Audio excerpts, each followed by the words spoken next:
Hello everyone. Welcome back to 신나게 놀자. 사이언스, 테크놀로지, 이코노미, 스트래티지 등을 고민하면서 신나게 노는 것입니다.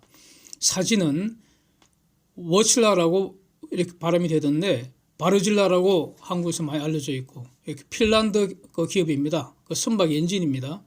삼성중공업이 아크틱 셔틀 탱크 7척 지금 건조 중인데 여기 사용될 메인 엔진과 하부 엔진을 이 워칠라에서 수입해서 사용한다는 겁니다.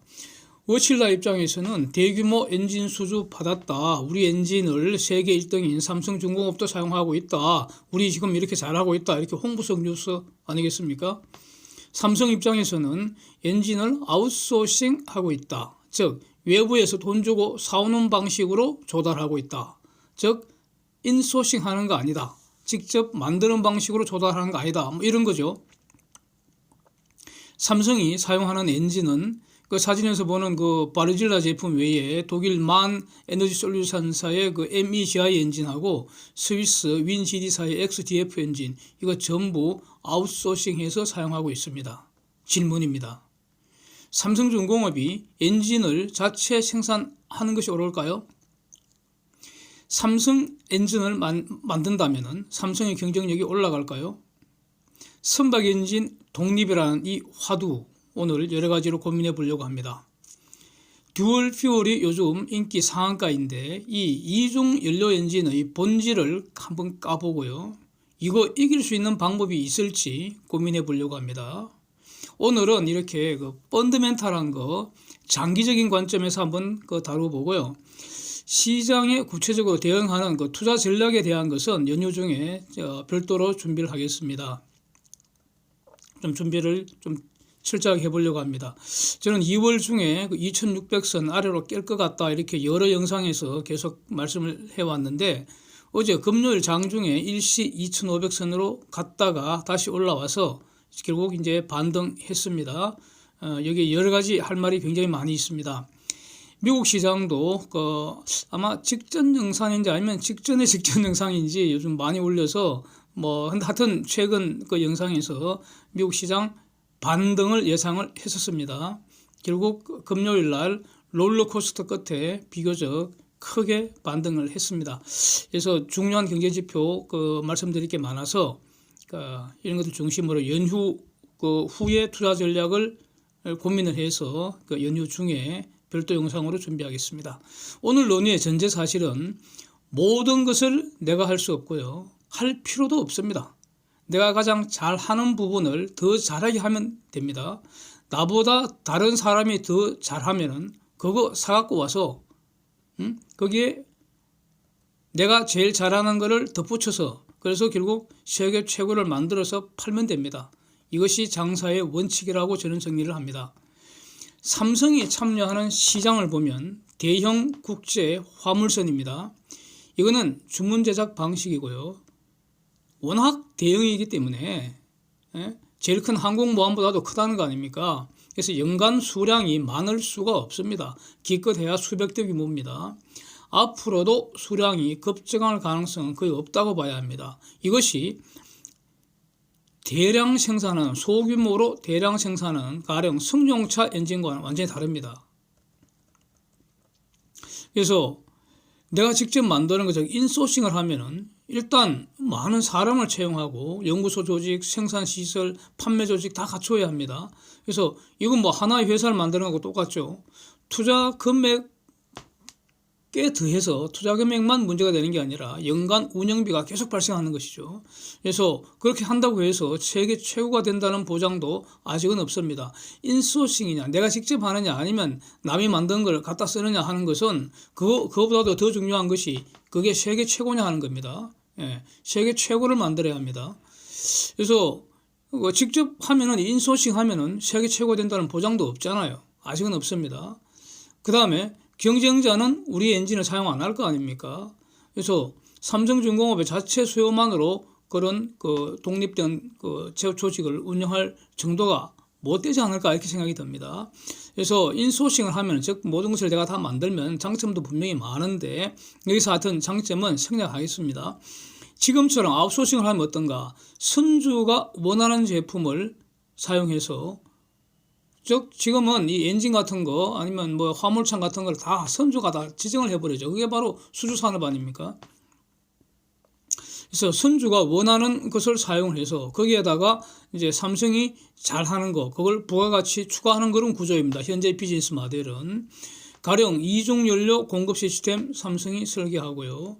보조 발전기 대신에 원래 그 선박이나 이 대형 선박에는 그 엔진이 두 개입니다. 하나는 메인 엔진, 추진력을 얻는 메인 엔진이 있고 선박 안에 각종 그 전기가 필요하니까 전기 만드는 엔진을 별도로 가지고 있습니다.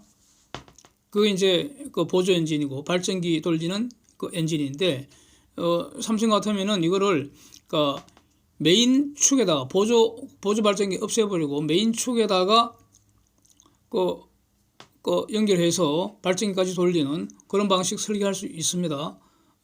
가령 우리 승용차 같으면은 발전기 돌리기 위해서 별도 엔진 없잖아요. 승용차의 엔진에 벨트로 연결해서 발전기 돌리죠. 뭐 그런 개념일 겁니다. 그래서 아니면 또 삼성이 최근에 발표했던 건 열전 발전을 한다든가 제액화 시스템을 최고 성능으로 설계를 한다든가 아니면은 연료 저감 시스템을 채택한다든가 하여튼 이렇게 삼성이 추가해서 그 부가가치를 확 높이는 그런 방식을 지금 채택하고 있습니다. 최근에 보도된 거는 그 탄소 포집 장치죠. 이제 승급 인증을 받았다는 건데 KR에서 이런 것들이 탄소 포집 장치 이것도 결국 주어진 엔진의 그 부가가치, 사용 부가가치를 높이는 그런 기술 아니겠습니까? 그래서 만약에 그 엔진 가격을 올라가면은 그 그대로 선조하게 그대로 증가시키게 됩니다. 또 그래서 지금 뭐 독일의 만사나 여기 스위스 윈지디사나 아니면 그 바렌질라사나 전부 다 외부 전문가들인데 자기들끼리 이제 따신 밥 먹고 살려면은 죽자 사자 경쟁할 거 아닙니까? 그렇게 해서 기술 혁신되고 품질 향상시키고 해서 세계 1등 계속 유지가 되면은 그 삼성중공업한테는 좋은 거 아닌가요? 그런 점도 있습니다. 그러나 아웃소싱 할 때의 문제는 이 삼성이 쓰는 이 제품을 삼성의 경쟁자에게도 판다는 겁니다. 즉 중공한테도 판다는 거죠. 그래서 중공 입장에서는 가령 후동중화가 말이죠. 아니 우리가 쓰는 엔진이나 삼성이 쓰는 엔진이나 똑같다. 그런데 우리 배가 더 싸다. 이러면서 삼성 고객을 낚아채 갈 수가 있잖아요. 그렇게 마케팅 할 거 아닙니까? 호객행위 그렇게 할 거 아닙니까? 그래서 우리가 분명히 노동을 팔아서는 도저히 생존할 수가 없고 기술을 팔아야 되고요. 그러면은 중공하고는 초격차를 유지를 해야 하는데 초격차를 유지하기가 매우 어려운 게임 구조 아닐까 아웃소싱을 한다면 말입니다. 그래서 우리가 가진 부가가치 부가시키는 기술이라는 것은 결국 외주에 의해서 조달되는 엔진 즉 그 엔진이 중공한테도 팔린단 말입니다. 그래서 그 동일한 엔진에 의존하기 때문에 중공이 우리 거 참고해갖고 더 개량하는 것이 용이한 그런 구조 아닌가. 그래서 장기적으로 게임의 판을 삼성한테 유리하게 바꾸기 위해서 여기서 뭐 삼성이라는 것은 삼성, 현대, 대우 즉 한국에게 유리하게 바꾸기 위해서 근본적인 해결책은 중공과는 단절되는 독자적인 추진책에 갖추는 게 바람직하지 않겠는가. 여기서 출발하는 거죠. 그래서 요즘 보면은 누군가는 이제 삼성 철공소라고 이렇게 막 폄하를 하죠. 욕질을 하죠. 선박의 심장인 엔진도 사오고 말이죠. 화물창도 사오고 그래갖고는 거기다가 철판 용접해서 껍데기만 만드는 거 아니냐. 철판 용접하는 데가 철공소 아닙니까? 이렇게 이제 폄하를 하죠. 돈은 엔진 회사나 화물창 회사가 다 벌고 왜냐면 우리 로열티 줘야 되니까. 이런 축도로 해서 시키는 대로 배 다 만들어 놓으면은 선주놈들이 말이죠. 파산했다고 돈도 안 주고 배째라 하고 그냥 들어 누워 버리고 그러다가 엉뚱한 놈이 나타나고 소송이나 걸어오고 말이죠. 마지막 국제 호구라고 막 욕을 합니다. 삼성중공업을. 그런데 지금은 말이죠. 이런 사실 아는 분들 별로 없겠지만은 젊은 분들 잘 모를 겁니다. 80년대 후반까지만 해도 말이죠. 삼성전자도 일본에 1등부터 10등 전자회사는 물론이고 11등 전자회사 앞에서도 명함도 못 내밀었습니다. 국내 1등 금성사고요. 2등이 대우전자였고 3등은 신설 삼성전자였습니다. 예. 그 당시 그 삼성 직원들 말이에요. 삼성전자 직원들 월급 대신에 안 팔려 갖고 그냥 창고에 쌓여 있는 그 마이콤이라는 거 그때 그거 대신 받아가고 그랬어요. 그 장난감으로도 사용 못 하는 건데. 월급 한 반 정도를 그렇게 물품으로 줬다는 겁니다. 예. 그 다음에 이제 완전히 그 에어컨 같은 거 이런 거 팔라고 할당이 내려옵니다. 뭐 임원은 상무는 몇 대 팔고 뭐 부장은 몇 대 팔고 그냥 이 부에서는 이 팀에서 몇 대 팔고 뭐 하여튼 그러면은 그거 다 이제 그 받아갖고는 지가 사갖고는 종로 세운상가에 갖다 거의 반값에 덤핑해서 그래야지 입에 풀칠하서죠. 삼성전자가 그런 시절도 있었습니다. 그 당시에는 삼성 반도체 통신 지금 저 반도체 만드는 데 아닙니까? 반도체 사업부 완전 많은 적자라서 그거 어떻게 할까 고민하다가 삼성전자와 합병해서 결국 살아남아갖고 결과적으로 일본의 모든 전자회사를 싹 제압을 해버렸습니다. 일본뿐만 아니라 독일, 미국 하여튼 전 세계에 싹 제압을 해버렸습니다. 하여튼 그래서 저는 이건희 회장이 위대한 분이라고 생각합니다. 그렇게 존경합니다. 삼성중공업이 철공소처럼 시작한 것은 맞지만 지금 철공소 아니죠. 그래서 스마트 그린십 앤드 스마트 야드 이 말에 모든 것이 압축되어 있다고 보고요. 스마트십 즉 그 자율운항 기술 이 부분도 보면 지금 어저께 제가 올린 영상에서 일본이 이미 컨테이너선 또 페리선을 대상으로 해서 항구에서 항구까지 프롬 포트 투 포트 무인 자율운항 해상 실증 성공시켰다. 아주 놀라운 뉴스인데 드론을 활용해서 계류까지 사람 없이 했다는 겁니다. 근데 이것은 기본적으로 연안 해운용인 것 같고요. 국제선은 좀 이제 달라져야겠죠. 그래서 상용화 시점은 지금 뭐 삼성도 지금 무인 자율화 운행하려고 국제선에서 무인 자율화 운행하려고 계속 지금 한 3년 이상 적어도 3년 이상 계속 해마다 실증하고 있습니다. 그래서 이 상용화하는 시점은 지금 삼성중공업하고 일본이 비슷하고요. 그래서 삼성중공업이 올해 무인 자율화 그러니까 스마트십 이거 실증하는 수준 저는 좀 주목이 됩니다. 국제선용 대형 화물선 분야에서는 일본은 사실상 시장에서 퇴출된 수준인 것 같고요. 네. 한국하고 중공이 지금 양자 경쟁 구도이기 때문에 일본의 연안 자율운항 기술은 삼성중공업이 참고는 하겠죠. 그러나 직접 삼성중공업하고 위협적인 건 아니지 않을까. 일단 이렇게 한번 정리를 해보겠습니다. 하여튼 올해 삼성중공업 스마트십 실증 수준 매우 주목이 됩니다.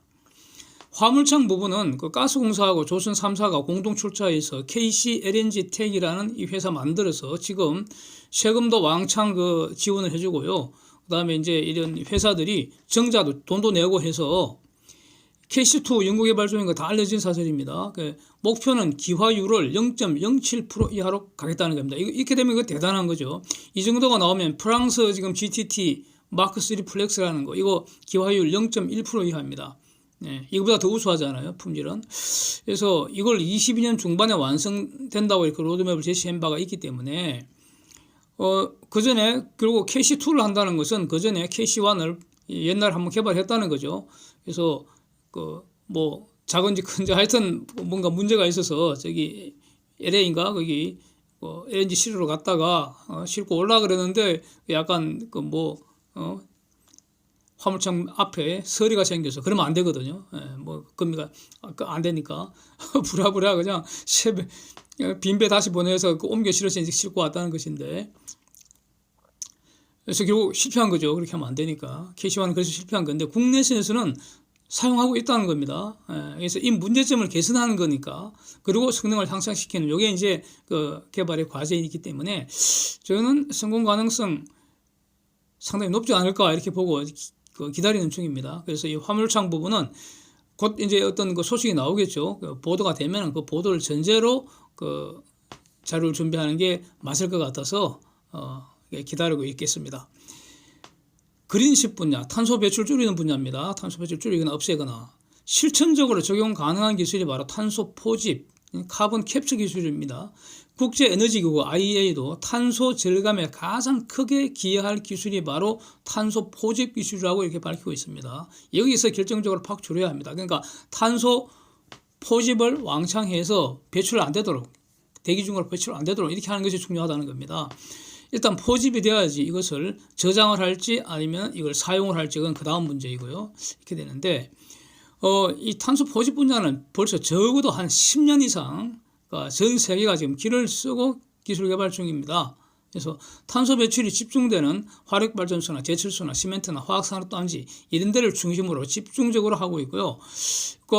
이제 이렇게 포집된 이산화탄소를 저장 장소까지 옮기기 위해서는 이 이산화탄소를 일단 액화를 시켜야 되고요. 그래야지 부피가 줄어드니까 액화를 시켜갖고 이걸 아무데나 옮겨 싣고 갈 수 없으니까 전용 액화 이산화탄소 운반선이 필요하고, 그래서 액화 이산화탄소 운반선이 사상 최초로 발주가 돼서 지금 만들어지고 있다는 겁니다.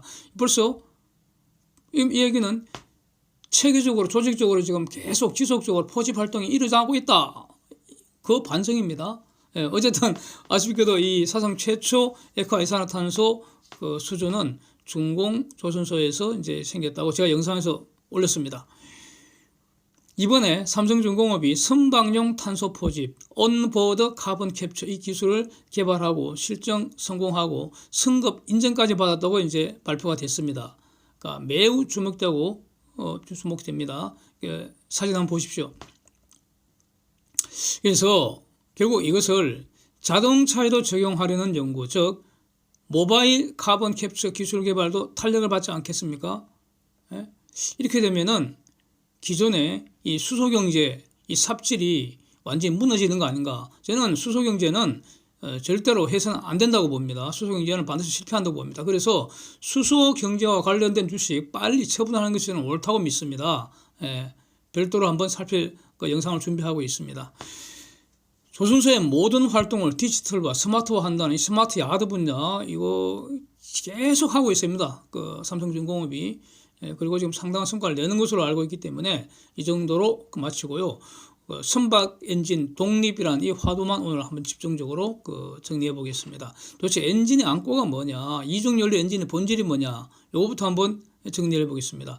간단하게 현재 선박 엔진 시장 무슨 정리를 하면은 독일의 만 에너지 솔루션 회사, 그다음 스위스 윈 GD 이 두 개 회사가 글로벌 시장 장악하고 있습니다. 각 회사의 대표 모델이 바로 MECI, XDF 이렇게 되지 않습니까? 이 회사의 라이센스를 받아서 현대중공업과 HSD 엔진이 이걸 생산하고 있습니다. 두 개의 엔진을 다 주문 생산이죠. 현대중공업의 독자 개발한 엔진인데 그게 힘센 엔진이죠. 이 출력이 3.6만 마력에 불과해서 중형 선박의 메인 엔진으로는 사용할 수 있고요. 대형 선박에서는 메인 엔진으로는 쓸 수가 없고 발전기용 보조 엔진으로 쓰고 있습니다.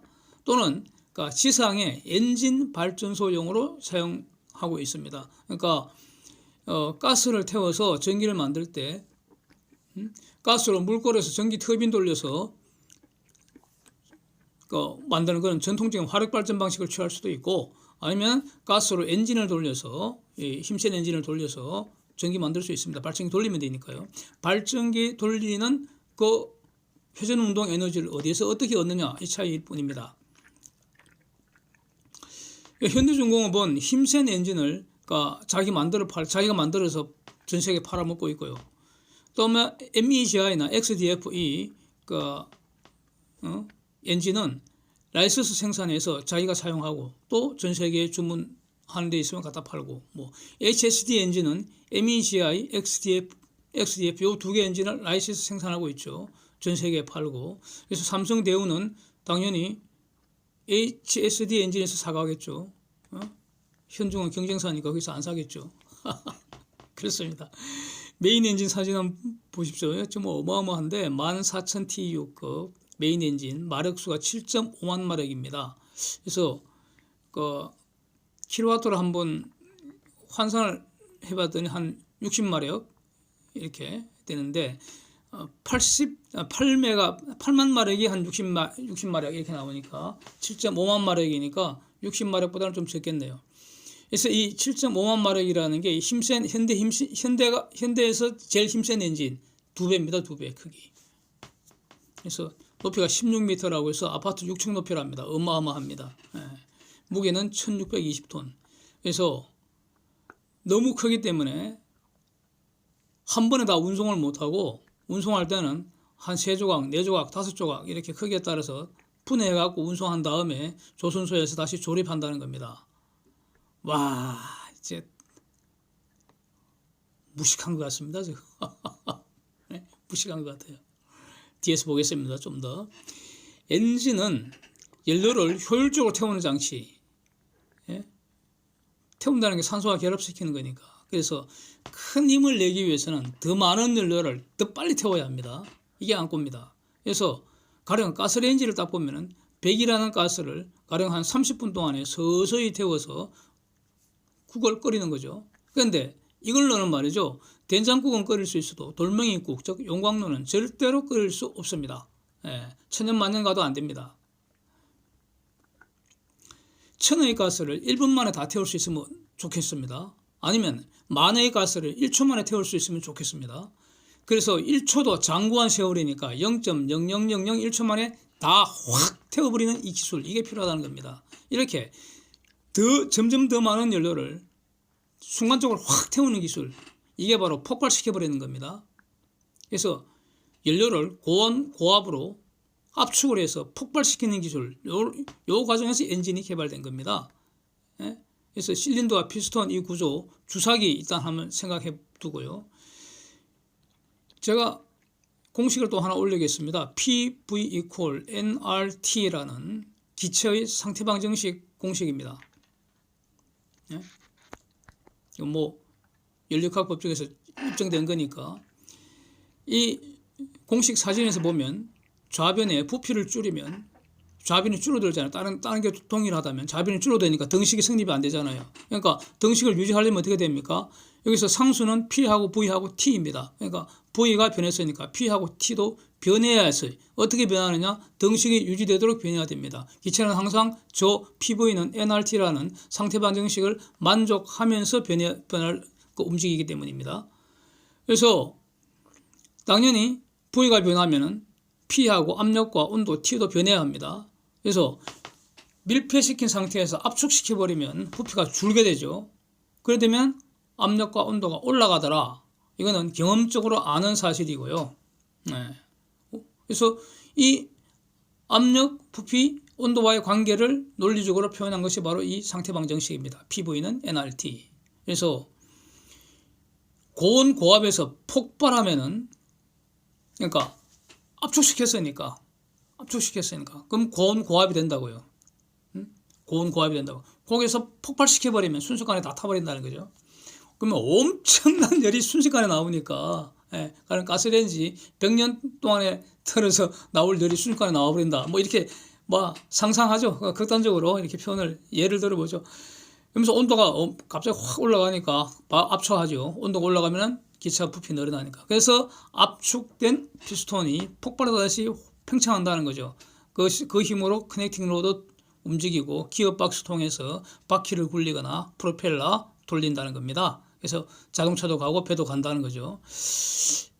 여기서 엔진에서는 연료가 크게 두 종류라는 겁니다. 지금까지 그러니까 인간이 개발한 기술 체계에서 크게 두 종류입니다.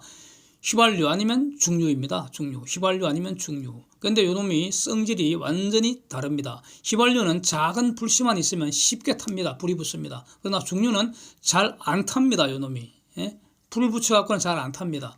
이것을 중유는 인화점이 높다 이렇게 표현을 하고요.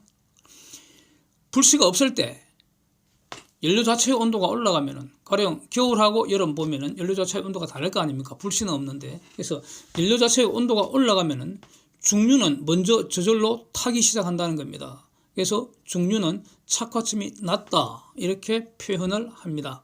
휘발유는 인화점이 낮고 착화점이 높고 중유는 인화점은 높고 착화점이 낮은 정반대의 성격 때문에 엔진의 역사가 달라졌다는 겁니다.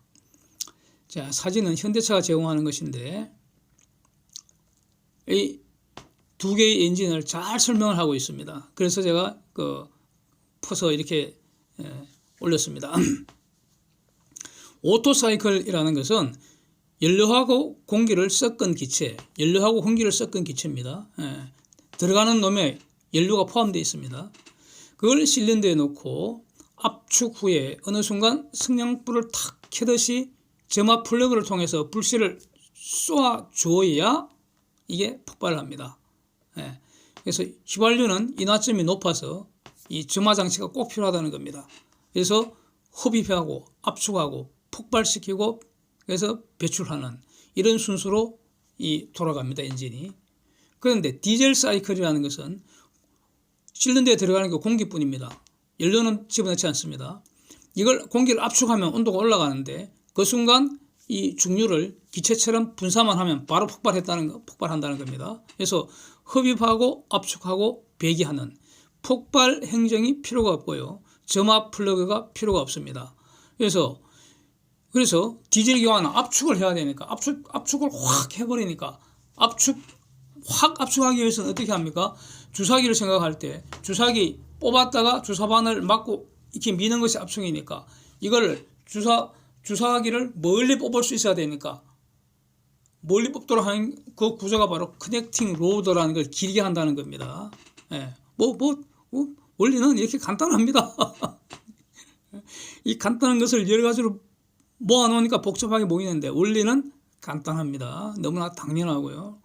그래서 압축비가 높기 때문에 힘이 엄청 좋습니다. 디젤 기관은. 그런데 폭발시키는 이런 불씨가 없기 때문에 겨울에 추우면 시동 걸기가 어렵게 됩니다. 가솔린은 압축비를 높이면 너무 빨리 폭발하는 그걸 노킹 현상이라고 해서 압축비 낮추기 어느 정도 낮춰야 하기 때문에 디젤 엔진에 비해서 커넥팅 로드가 짧습니다. 그러면 피스톤 회전수가 빨라지고요. 그래서 엔진 회전수는 디젤보다는 가솔린이 좀 더 빨리 돌아갑니다. 그래서 휘발유 엔진과 디젤 엔진은 원리, 구조가 완전히 다른 별개의 엔진입니다.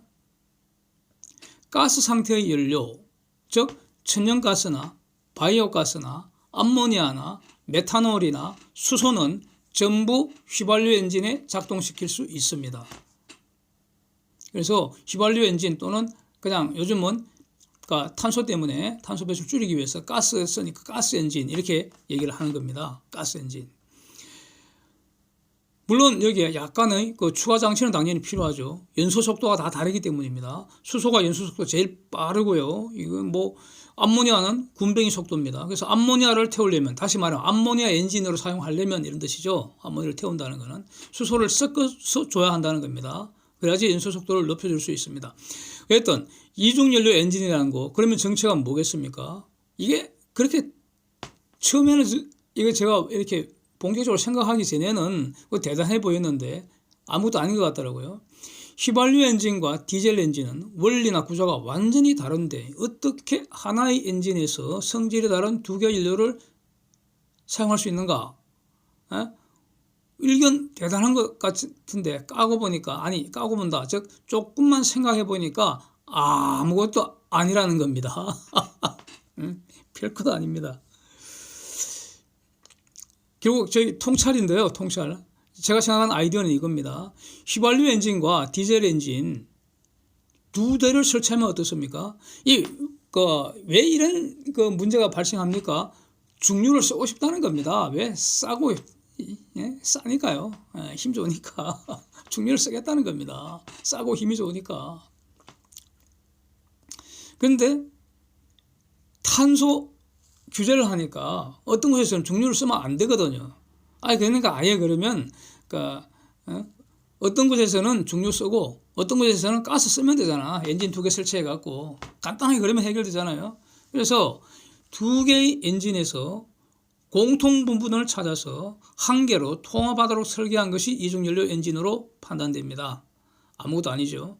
실제로 선주 입장에서는 엔진 두 개를 설치한 것과 같을 거 아니겠습니까? 그래서 선박 엔진 독립을 주장하는 세력은 현재의 독일과 스위스 제품을 이렇게 공격을 해야 되는 거 아니냐. 바로 공격 포인트가 여기에 있지 않을까 이렇게 보여지고요. 한국은 그러면 어떻게 독립할 수 있겠는가? 지금의 이중 연료 엔진은 가스에 최적화된 것이 아닌 것으로 보입니다. 지금 완전히 잡탕밥이죠, 저거. 네? 이중 연료로 하기 위해서는 가스 연소의 최적인 구조에서 벗어나 있고요. 불필요한 부분이 덕지덕지 붙어서 덩치만 키우고 값을 다 올린 거 아닌가 이렇게 보여진다는 겁니다. 네? 가스 전성 시대에 오토사이클 중에서도 오토사이클을 그러면 휘발유, 천연가스, LNG 가스, 메탄올, 수소, 암모니아 다 태울 수 있는데 그렇게 하지 말고 지금 가스 전성 시대라니까 천연가스에 가장 효율적으로 태울 수 있는 가스에 특화된 전용 엔진 여기에다가 그동안 지금 한국이 독자적으로 개발해온 여러 기술들이 있습니다. 부가가치 기술들이죠. 연료 공급 시스템이나 탄소 포집 시스템이나 열전 시스템 이런 거를 가장 효율적으로 배치를 해서 그래서 그것이 지금 있는 저런 잡탕밥 엔진보다도 성능이 더 좋게 만들 수 있겠는가? 이게 관점이 아닐까. 그런데 이런 것은 지금 삼성중공업이 할 일은 아닌 것 같습니다. 예. 현대가 힘센 엔진을 계속 개량을 해서 8만 마력 이상에 도전하면서 지금 저렇게 위에서 말한 저걸 도전을 해야 하지 않을까. 그 다음에 HSD 이 엔진도 기존에 지금 라이선스 생산하는 경험이 있기 때문에 꼭 자기 제품 도전할 수가 있을 것 같고요. 그래서 여기서 사진 한번 보시면 작년 가을 킨텍스 수소경제 전시회에서 현대중공업 전시관에서 제가 촬영한 겁니다. 제가 여러 번 지금 계속 말씀드리고 있습니다. 그때 수소경제 여기서 중요한 논점들이 많이 있어서 제가 계속 기회 있을 때마다 말씀드리겠다고 이전 영상에서 그렇게 말씀드린 바가 있죠. 예, 지금 현대중공업 보면 수소 엔진이라고 전시를 해줘서 제가 눈이 확 띄어서 유심히 봤습니다. 유심히 봤는데 수소 엔진이 지금 있습니까? 하고 물었더니 모형이래요. 가만히 보니까 모형이더라고. 모형. 그냥 힘센 엔진 모형입니다. 그래서 앞으로 저런 것도 만들겠다는 희망사항인데 위에서 제가 말씀드린 것처럼 기존의 가스 엔진, 즉 오토사이클로 돌아가는 엔진에 휘발유, 천연가스, 수소, 암모니아 다 태울 수 있는 잡탕 엔진일 뿐인 것 같습니다. 제가 볼 때는. 삽질하는 것 같습니다. 그래서 지금 만약에 현대가 힘센 엔진을 계속 개량해 나가고 HSD가 엔진 독립을 위해서 이제 도전을 한다면 모방 수준에서는 안 되게 혁신을 해야 되죠. 모방은 안 되고 모방을 뛰어넘어서 혁신을 해야 할 텐데 혁신의 기준이 뭘까? 엔진의 사이즈 팍 줄이고요. 너무 크잖아, 저 완전히 지금 무식한 거지. 출력은 대신에 더 키우고 탄소 배출을 없애고 효율은 높이고 일단은 목표는 이렇게 정해야죠. 그걸 달성을 해야지 꼭 도전할 가치가 있는 거 아닙니까? 그건 못하면 지금처럼 아웃소싱 하는 게 낫습니다. 그래서 가령 엔진 사이즈가 6천 규모라는데 한 5분의 1로 만약에 5분의 1로 줄일 수만 있다면 그 남는 공간에 화물을 더 실을 수 있잖아요. 무게도 줄어드니까 연료 사용도 팍 줄어들 것이고 얼마나 좋습니까? 그래서 이러한 목표를 도전하고 성취할 수 있겠는가? 이게 이제 관건이 될 겁니다. 그래서 결국 지금의 가스 엔진 그 자체로는 불가능한 거 아니겠까? 한계가 있는 거 아니겠느냐? 그래서 저 가스 엔진을 대체할 수 있는 것이 연료전지하고 소형 원자력 아닐까? 왜냐하면 연료전지는 지금 이미 구체적으로 눈앞에 상업화 시기가 다가오고 있기 때문에 그렇습니다. 그래서 근데 연료전지와 소형원자력이 나온다고 하더라도 가스 엔진이 완전히 사라지지는 않을 것으로 보고요. 왜냐하면 탄소는 포집하면 되고 결국 효율성의 싸움이 되는 거 아니냐. 더 효율적인 놈, 더 경제적인 놈, 다시 말하면 더 돈이 적게 드는 놈을 선택한다는 겁니다. 그 놈이 시장에 살아남을 거라는 겁니다. 블룸에너지하고 삼성중공업이 거의 3년 이상 공동 개발 중인 이 연료전지, 이걸로 대형 가스 운반선 LNGC 이거 메인 엔진을 대체한다는 거 아닙니까? 예? 그렇게 지금 발표를 하고 있습니다. 그 IR에서 공시를 하고 있습니다. 금년 중 어떤 진전된 발표가 있을 것 같아서 저는 주목하는 입장이고요. 앞으로 3년 이내에 상용화한다는 겁니다. 이거 매우 혁명적인 거 아니겠습니까? 과연 그 선주가 이것을 선택하느냐는 별개의 것입니다. 그래서 선주가 선택하면은 삼성중공업하고 블룸에너지는 제공할 준비가 되어 있다. 준비가 되도록 하겠다. 바로 이것이 이 말이죠. 그러면 관건은 결국 효율성입니다. 가스 100을 사용해서 어디까지 갈 수 있느냐? 누가 더 멀리 가느냐? 기름 엔진이 더 멀리 가느냐? 연료전지가 더 멀리 가느냐? 또는 유럽 노선 왕복 비용이 도대체 얼마냐? 가스 엔진이 100일 때 연료전지는 얼마냐? 이겁니다. 그래서 분명한 것은 지금 추진 동력 중에서 가장 효율이 좋은 것이 가스 엔진입니다. 이거보다 더 효율이 좋은 그 도구는 없습니다. 에너지 변환 장치가 없습니다. 왜냐하면은 이 가스 엔진이 100년 이상 지금 치열하게 기술 개발 전쟁에서 최고의 무기로 살아남은 겁니다. 인류가 만든 최고의 작품이 가스 엔진입니다. 현재까지는. 그래서 연료전지가 지금의 가스 엔진보다 더 좋게, 즉 더 효율적으로 만들어야 시장에서 선택받고 살아남지 않겠습니까? 지금 당장은 연료전지는 가스 엔진보다 효율이 낮습니다.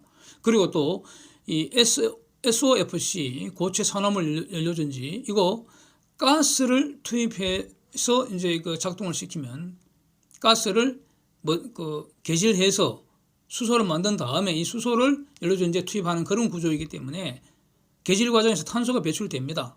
이 SOFC 연료전지도. 그래서 삼성중공업이 가스 운반선에 이 연료전지를 우선적으로 적용하는 이유가 바로 자연적으로 기화되는 가스를 추진 연료로 사용하겠다는 거거든요. 그래서 메인 엔진을 대체할지 말지 그 판단 기준은 가스 엔진의 경우에는 탄소 포집 투자하고 운영 비용 포함되고, 즉 탄소 포집 비용이 포함시키고 가스 엔진에도 연료전지도 탄소 포집 비용까지 다 포함해서, 그래서 과연 어느 것이 탄소 배출 최소화하면서 연료비 적게 드는가, 이 기준으로 선택하지 않겠습니까? 그리고 또 다른 요소도 있겠죠. 그 사이즈라든가, 연료전지 하면 사이즈가 팍 준다든가, 그 다음에 가스 엔진은 결국 기계식, 지금과 같은 그런 기계식 추진 방식인데, 연료전지는 전기 추진입니다. 전기 선박입니다. 이런 같이 다 고려해서 결국 시장이, 즉 선주가 선택할 문제라는 거. 핵심은 하여튼 연료전지의 효율성 높이는 겁니다. 가스 엔진과 경쟁할 수 있도록 효율성을 높여야 합니다. 그렇고, 근데 이제 여기서 삼성중공업이 연료전지 자체의 효율성 높이는 노력에는 한계가 있습니다. 기술개발 주도권은 블룸에너지 측에 있잖아요. 어쨌든 삼성은 경쟁사가 갖지 못한 아주 유력한 카드를 들고 있는 건 사실이죠. 경우에 따라서는 이게 게임 체인저가 될 수도 있습니다. 원자력이 확 퍼지기 전까지는. 그래서 이런 잠재적인 게임 체인저가 될 수도 있는 그런 카드를 들고 있다는 거 분명한 것 같습니다. 그러나 궁극적인 삼성중공업 입장에서 궁극적인 엔진 독립은 소형 또는 초소형 원전 아닐까. 사진 한번 보시면 소형 원전 구분하는 기준 이렇게 사진 하나 올려놨는데, 대형 화물선 메인 엔진 가령 8마력이면 아주 경쟁력 충분할 것 같은데, 이게 대략 60메가짜리 초소형 원전 한 기만 있으면 충분하다는 겁니다. 이 정도면 부피는 지금 가스 엔진에, 이건 그냥 막연한 추측입니다만 한 10분의 1에서 20분의 1까지 팍 줄지 않겠습니까? 왜냐하면은 100메가짜리 소형 원전을 트럭에 싣고 옮길 정도라니까요. 초소형 원전은 더 작을 거 아닙니까? 60메가짜리면 초소형 원전일 텐데. 그렇습니다. 그런데 원자력 추진 선박은 말이죠, 지금도 사용되고 있잖아요. 군사용으로 사용된 지 매우 오래되었고요. 러시아에서는 상용선으로 원자력 추진 쉐빙선이 50년대부터 사용 중입니다. 사진 한번 보시면은요, 저 배가 원자력 추진 쇠빙선인데 며칠 전에 북극을 다녀왔다는 겁니다. 얼음 깨고 갔다 왔다는 겁니다. 러시아 원자력 추진 쇠빙선입니다. 그래서 소형 원전도 결국 가능하고요. 기술적으로는 가능하다고 봐야 할 것이고, 따라서 삼성중공업이 추진하는 원자력 추진 선박도 기술적으로는 결국 가능하다고 봐야 되지 않겠습니까? 문제는 그 두 가지 아닐까. 우선적으로 이게 국제적으로 상업용으로 운항되기 위해서는 이제 성급에서 인증을 받아야 되잖아요. 그러면 원자력 추진 선박에 대한 글로벌 인정해주는 글로벌 규칙을 각 성급에서 제정을 해야 합니다. 그래야지 이게 사용할 수가 있죠. 근데 결국 이거는 사람이 하는 문제이기 때문에 다 지금 소형 원전 개발하고 있기 때문에 결국 선박에서 사용하겠다는 것이고, 이것이 탄소 배출에 아주 결정적으로 기여를 할 것이기 때문에 기술만 입증이 되면은 이거 결국 뭐 준비하는 거는 금방 하지 않겠습니까? 남는 것은 소형 원전의 안정성과 경제성 이겁니다. 또 일로 돌아가는 거죠. 그래서 지금 이 소형 원전에 대해서는 웬만한 국가는 전부 지금 국력을 총동원하다시피 해갖고 막 눈에 불을 켜고 그냥 전쟁하죠. 전쟁, 기술개발 전쟁인데, 그리고 모든 나라가 최소한 한 13개 이상 국가가 지금 이 컨소시엄에 참여하고 있는데, 모든 나라가 회심의 모델 1개 이상은 다 가지고 있습니다. 한국도 2개, 3개 정도 되죠. 지난번 이거 소개 영상을 올렸는데, 거기서도 중공 벌써 아마 고온가스로인 것 같은데 이거 완공해서 그리드에 연결했다는 보도 뉴스도 있었고요. 토륨 용융염 원자로 작년 9월부터 실증 테스트 중이라 이렇게 알려지고 있습니다. 그래서 이 중공 쟤네들도 원자력은 지금 상당하잖아요. 그리고 계속 투자하고 있고 집중적으로 투자하고 있고, 그래서 중공 조선사들도 원자력 추진선 당연히 개발하고 있겠죠. 경쟁 관계입니다. 한국은 참 아쉽게도 사실 지난 한 5년간 원자력 산업을 정부가 망가뜨리는 한심한 짓을 하면서 후송 세월을 보냈습니다. 그러나 하여튼 늦었지만 지금 경주에 문무대학 연구소도 만들고 저거 소형 원전 일단 집중 연구한다는 거 아닙니까? 표면적으로는.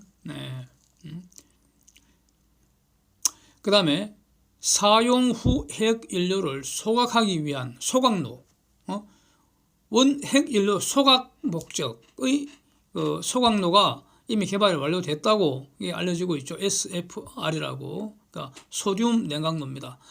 이 기술을 약간 변형시키면은 이걸 원자로로 개조하는 그런 고차 작업은 본격적으로 추진하면 금방 할 수 있다고 이런 보도도 있습니다. 그래서 잘 하면은 또 단기간에 따라잡을 수도 있을 것 같습니다. 여기 이제 완전 집중해야겠죠. 다행인 것은 윤석열 정부에서는 지금과는 정반대로 원자력 지원 정책이 원자력 지원 정책 실시될 가능성이 높고요. 이게 매우 바람직하고 또 정상적인 모습이라고 저는 생각합니다. 그렇다면은 지금 삼성중공업이 원자력 연구원하고 공동 개발한다는 용융염 원자로 이거 개발 속도가 붙지 않겠습니까? 국책사업 선정도 시키고, 그래서 그다음에 이제 세금 투입이 되니까 돈이 집중 투입되면은 개발 속도가 확 붙지 않겠습니까? 그래서 이것이 현실적으로 가능한 삼성중공업이 선박 엔진 독립을 이루는 그런 방법이 아닐까. 이것이 지금 원자력 추진선이 본격적으로 보급되기 그때까지는 지금 하고 있는 것처럼 이중연료 추진선 계속 업그레이드 시키고 계속 기술 개발하고 부가가치 높이는 기술 개발하고 탄소 포집 기술도 그런 노력 중 일환이라고 보여지고요. 이렇게 또 그 외에도 스마트 기술, 스마트 야드 기술 이런 계속 개발시키고 이렇게 해서 경쟁력을 상대적으로 우위에 가져갈 수 있지 않을까, 저는 이렇게 정리를 하고 있습니다. 원자력 추진이라는 것이 결국은 원자로에서 발생하는 이 열을 회수를 해서 전기 터빈을 돌리는 것인데, 이 전기 터빈에 기어박스를 물리면 지금처럼 기계적인 방식으로 프로펠러를 돌리는 것이고요. 이 전기 터빈에다가 발전기를 물려버리면 전기가 나오는 것이고, 그래서 모터를 사용하는 그런 전기 선박이 되는 겁니다. 그래서 전기 추진선이 좋을지 지금처럼 기계 추진선이 좋을지 이거 이제 선택의 문제가 남는데, 저는 전기 추진선이 압도적인 선택이라고 생각합니다. 소음도 사라지고 각종 기계 장치 싹 사라지고요, 공간 활용성도 좋아지고. 그래서 이런 전기 추진 선박의 어떤 기본적인 설계는 바로 연료전지 전기 추진 선박에서 이미 다 준비되지 않을까. 그래서 원자력 소형 원자로 엔진만 개발되면 바로 투입될 수 있는 거 아닌가, 이렇게 정리를 하고 있습니다. 이상입니다. Thanks for watching. See you next.